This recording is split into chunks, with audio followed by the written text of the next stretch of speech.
"Daddy, the girl in the trunk is asking to be let out," our 5-year-old daughter said during a quiet family drive. Her innocent voice cut through the silence, making my heart skip a beat. I turned to my husband, trying to read his reaction. His face, which had been calm a moment ago, turned pale. I couldn't tell if he was trying to play dumb or was genuinely frightened by her words. He glanced back at our daughter through the rearview mirror, his eyes wide with fear. "That's a scary thing to say," he muttered, trying to dismiss it. "You shouldn't tell such lies." I glared at him from the passenger seat, feeling a knot of suspicion tightening in my chest. "Maybe we should pull over at the rest area," I suggested, my voice sharper than I intended. It had been 6 years since we got married. I had always been supportive of my husband, even though his job kept him busy. I had been the one holding things together at home, managing everything while he focused on his career. But now, with our daughter's strange words hanging in the air, I felt a chill of uncertainty. Was something dark about to be revealed? "My name is Lisa Jackson. I married my husband, James, when I was 30 years old. He is 5 years older than me, and our relationship had always seemed solid. The year after we got married, our daughter Julia was born, bringing so much joy into our lives. She's been growing up healthy and lively, and just recently turned 5. Our family had been living busy but happy days, filled with love and laughter. How about going to the zoo next Friday?" James suggested, trying to change the mood. "Yay! I want to see the giraffes," Julia squealed with excitement, her earlier comment seemingly forgotten. I couldn't help but smile at their cheerful conversation, feeling a bit of the tension ease away. James had always been a kind and loving husband. Since we started dating, he was attentive and caring, and that didn't change after we got married and had Julia. On his days off, he would eagerly join in on family activities, playing with Julia and making her laugh. He was the perfect father, always there for us. I often thought about how lucky I was to have married him. Watching James and Julia together brought me a deep sense of happiness. Our life was good, stable, and filled with love. But little did I know, those peaceful days were about to be shattered. One day, James came home with a heavy sigh, his face looking weary and troubled. "You're being transferred to a different department?" I asked, noticing his downcast expression. "Yeah," he replied, his voice flat. "It's company policy. They want me to gain experience in different places." His words felt like the first crack in our happy life. I didn't know why, but something about this transfer made me uneasy. I could sense that there was more to the story, something James wasn't telling me, and as our daughter's strange words echoed in my mind, I couldn't shake the feeling that our lives were about to change in ways I couldn't imagine. James was being transferred to the busiest department in his company, which meant he might not be able to spend as much time with us. The news hit our family hard, especially Julia. "Daddy, are you not going to play with me anymore?" she asked, her big eyes filled with worry. James, trying his best to reassure her, gently stroked her hair and said, "I'll do my best to spend as much time with you as possible, Julia. Let's go to the zoo again sometime soon." Despite his comforting words, I could see the regret in his expression. He knew this transfer was going to change things for us, and the thought of it weighed heavily on his mind. As I watched him with our daughter, a tightness grew in my chest, overwhelmed with emotions. The transfer didn't involve a change in salary or require us to move, but it was still a big deal for our family. Just the thought of having less time together made me feel incredibly lonely. However, I knew the one feeling the most vulnerable was James. Adjusting to a new, more demanding environment would be tough for him. "Please don't push yourself too hard," I said, trying to hide the worry in my voice. I knew James had a tendency to throw himself fully into his work, sometimes to the point of exhaustion. That's why I worried about him overdoing it, and unfortunately, my concerns turned out to be justified. At first, James managed to balance his work and home life. He still made time for family activities and found moments to rest, despite his busier schedule. But about a month after the transfer, everything changed. His time at home decreased dramatically. He started working overtime, often coming home late at night, long after Julia had gone to bed. It became more common for him to go out for drinks with clients, and he even began working on his days off. But there was something else that concerned me even more. One day, I cautiously asked him, "Hey, can you take a day off next Friday? Julia misses you, and you've been working too hard lately." James looked at me with a tired, frustrated expression. "Who do you think I'm working so hard for? Should I just turn down client meetings and risk getting fired?" he snapped. I quickly replied, "I didn't mean it like that. I'm just worried about you." "That's none of your business," he muttered, brushing me off. "Anyway, make sure you have money ready for next week's drinking party." His words stung, and I could see how much the stress was affecting him. James, who had always been kind and patient, was now irritable and short-tempered. He started taking out his frustrations on me more frequently, and I found myself walking on eggshells around him. What worried me even more was how he was spending money extravagantly, claiming it was necessary for entertaining clients. This new habit was beginning to impact our living expenses, adding financial stress to an already tense situation. Because I knew how kind he used to be, I was more worried than angry about his current behavior. It was clear to me that the pressure his new job was getting to him, and I feared he was going to collapse from overwork if things didn't change. I felt helpless, not knowing how to make things better for him or for our family. As the months passed, James's situation only worsened. 5 months after his transfer, he reached a point where he was coming home mostly just to sleep. Our conversations became brief, and the connection we once had felt distant. Julia, feeling the absence of her father, started to show signs of sadness. She often wore a forlorn expression, missing the time they used to spend together. Seeing her like that broke my heart. I knew we couldn't go on like this. I needed to find a way to help James before his relentless work schedule took an even bigger toll on our family. But I didn't know where to start, and the weight of it all was becoming too much to bear. I knew things couldn't go on like this, so I started trying to figure out a way for James to take a break. He was clearly overwhelmed, and our family was suffering because of it. But just as I was beginning to make plans, more bad things started to happen, almost as if the universe was working against us. The worst blow came when my mother, who had been battling an illness for several years, suddenly passed away in the hospital. The moment I heard the news, it felt like the ground had been pulled out from under me. "No, Mom," I whispered, tears streaming down my face. My father had died when I was young, so my mother was the only parent I had left. Losing her felt like losing the last piece of my childhood. I couldn't even have a proper conversation with her before she passed away, and that regret weighed heavily on me. When the call came, I was at home, and I was so shocked that I couldn't move for a while. I just stood there, frozen, as the realization hit me that she was really gone. But what hurt even more was James's reaction. When I told him about my mother's passing, his response was unbelievably cold.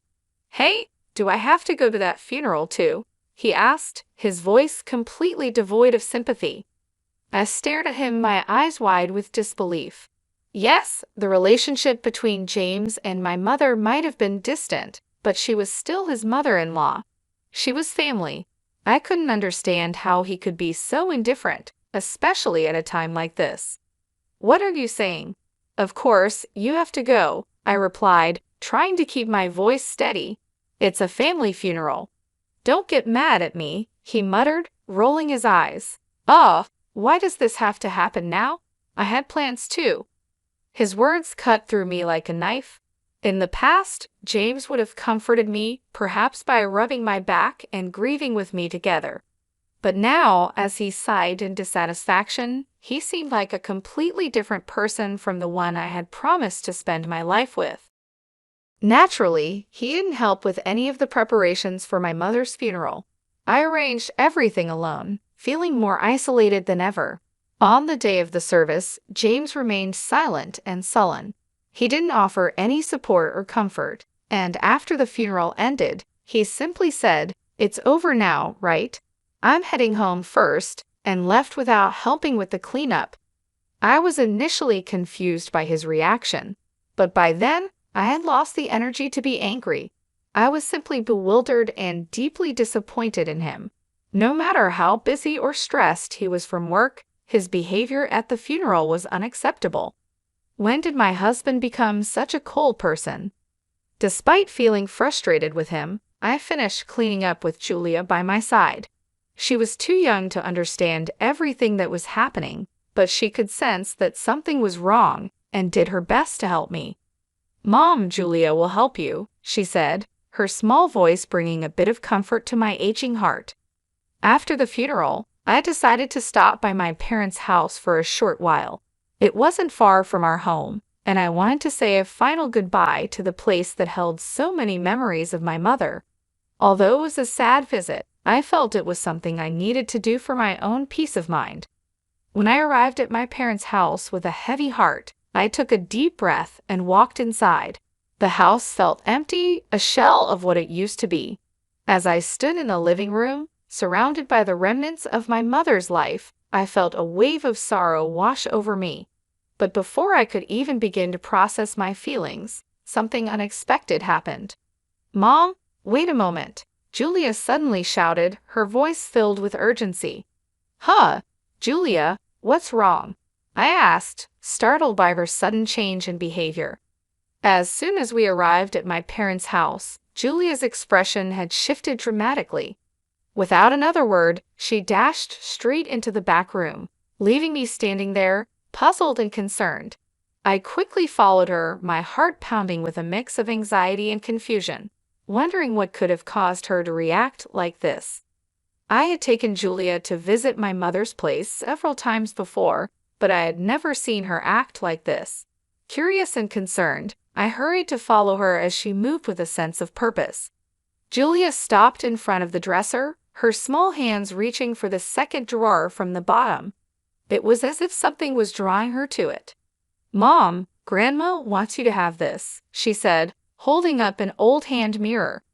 The sight of the mirror took my breath away. It was an item that had always been precious to my mother. She cherished it so much that she rarely used it, and I didn't even know where she kept it. I stood there, stunned, as I realized that Julia had somehow found this hidden treasure. "How did you know it was here? And what do you mean, Grandma wanted me to have it?" I asked, my voice tinged with disbelief. "When Grandma was sleeping earlier, she told me that you were sad and asked me to give this to you," Julia answered innocently, her eyes wide with sincerity. I couldn't hide my surprise. Her words sent a chill down my spine. There was no way Julia could have known about the existence of this hand mirror, let alone where it was kept. Yet here she was, holding it out to me with a calm certainty that was both unsettling and awe-inspiring. Wanting to understand what was happening, I decided to ask her some questions. I asked about things she couldn't possibly know, tomorrow's dinner menu I was thinking about, and even thoughts I had during the funeral. To my astonishment, Julia answered each question correctly, as if she had read my mind. It became clear to me that my daughter had a mysterious ability to know what people were thinking. I was both amazed and bewildered. "Wow, that's amazing, Julia. You know everything," I said, stroking her head gently, still trying to wrap my mind around this revelation. I had always thought that the idea of mysterious abilities was just something from stories, never imagining that my own daughter might possess such a power. Julia, proud of her newfound ability, put her hand on her hip and gave me a confident look. "That's right. Julia knows about Dad, too." "What do you mean?" I asked, my heart skipping a beat. What she told me next was incredibly unbelievable and unforgivable. Julia revealed things about James that shook me to my core. I listened in stunned silence as she spoke, realizing that the man I had married was not who I thought he was. A few weeks after my mother's funeral, I decided it was time to confront James. On a morning when he was getting ready to leave for work, I casually mentioned, "By the way, I'm visiting my friend with Julia next Friday." James, who had been focused on getting out the door, suddenly stopped in his tracks. He frowned, looking genuinely troubled. "Really? Oh no, I'm off that day." "That's too bad," he said, his voice filled with artificial concern. I could sense the insincerity in his tone. It was clear to me now that he was hiding something. I let out a small, knowing smile, careful not to reveal my true feelings. Now that I knew the truth, there was no love left for James inside me. That Friday, I left home with Julia as planned. We spent about an hour away, giving me time to gather my thoughts and prepare for what I needed to do. When we returned home, Julia pointed towards the garage and said, "Dad's over there." I took a deep breath and walked towards the garage, where the shutter was still down. My heart was pounding, but I knew what had to be done. I lightly knocked on the shutter and called out, "James, I know you're in there. Open it." There was a moment of silence, then a hesitant voice replied, "Huh, Lisa? I thought you and Julia had plans," James said, his voice filled with surprise. "It's canceled," I replied calmly. "If you're going somewhere, we want to come with you." He sounded flustered and hesitant, clearly not expecting this. "Oh, okay," he stammered, reluctant to open the garage shutter. I had a pretty good idea of what was going on inside, but decided to stay quiet and observe. "Julia wants to go for a drive too," I added, hearing the hope in her voice. Unable to resist, James had no choice but to agree. A few minutes later, he reluctantly opened the garage, and we started our drive together. Sitting in the passenger seat, I looked at James as he drove. His profile was tense, and it solidified my final decision. Life with James had been enjoyable and happy, but I knew those days would never come back. "Hey, did you know Julia has a special power?" I finally brought it up as we merged onto the highway. James furrowed his brows, confused by my sudden confession. "Huh? What's that supposed to mean?" "That's a silly joke," he laughed dismissively. "Daddy, the girl in the trunk is asking you to let her out." Julia suddenly raised her voice from the back seat. I watched as James's face turned pale. He glanced at our daughter through the rearview mirror with a frightened expression. "What a scary thing to say. You shouldn't tell such lies," he said nervously. "But it's true," Julia insisted. "Then should we pull over at the rest area?" I suggested, trying to support Julia's claim. James immediately looked at me, startled. "Huh? We don't need to do that. It's just a kid's joke," he said, trying to brush it off. "Julia has a mysterious power, you know. Besides, it's hot today, and it could be dangerous if someone's really in there." He must have thought my suggestion made sense. After flinching and stiffening, he reluctantly headed towards the rest area with a contorted expression on his face. Upon arrival, we left Julia in the air-conditioned car and went outside to check the trunk. "I don't think there's anything in there. Come on, quickly," I urged to James, who was hesitating. Realizing he couldn't escape anymore, James nervously opened the trunk, breaking into a cold sweat. In the next moment, a young woman jumped out, her face flushed red from the heat. "I knew you were cheating," I shouted, my suspicions confirmed. The young woman, looking embarrassed and uncomfortable, stood there while James shook his head nervously. "No, it's not like that. She is a colleague from work. We were just working together," he stammered, trying to explain. "Wow, working in the trunk of our car?" I retorted sarcastically. "At the new apartment you're doing a job?" James's excuses were pathetic and unbelievable. It turned out that while Julia and I were out, James had been cheating with this woman at home. They were about to go for a drive when we returned unexpectedly, so he had no choice but to hide her in the trunk. As the woman was taken away, James seemed unable to grasp the situation fully. He kept trying to come up with more excuses, but I wasn't listening anymore. I knew our marriage was over. The trust and love we once had were gone, replaced by betrayal and lies. I looked at Julia, who was watching everything quietly from the car. I knew I had to be strong for her, to move on and build a new life without James. I laughed at how ridiculous James's lie was, standing my ground as I pulled out a piece of paper from my bag. "And what is this?" I asked, showing him the paper. It read, "Let's go on a drive date on Friday." James and the woman, Janice, turned pale when they saw it. It was no surprise they could see their flirty email exchanges printed right there. Thanks to Julia, I had found out everything. On the day of my mother's funeral at my parents' house, my daughter had told me, "Daddy has been spending a lot of time with Janice lately. I'm sad because Janice is taking Daddy away from me." After witnessing Julia's strange ability to know things, I became suspicious and decided to keep an eye on James. Sure enough, I found undeniable proof of his affair on his phone, so I had made up the fake plan to catch him in the act. "It's a shame this drive turned out this way," I said sarcastically. "It's unfair to look through my phone without permission." James protested, his body tense as he reacted to my words. His absurd remark made me burst into laughter. I had thought he was just busy with work, but it turned out he was spending time with Janice, using our money for their dates. "Who exactly is being unfair here?" I shot back. "By the way, I've been recording everything since we got into the car."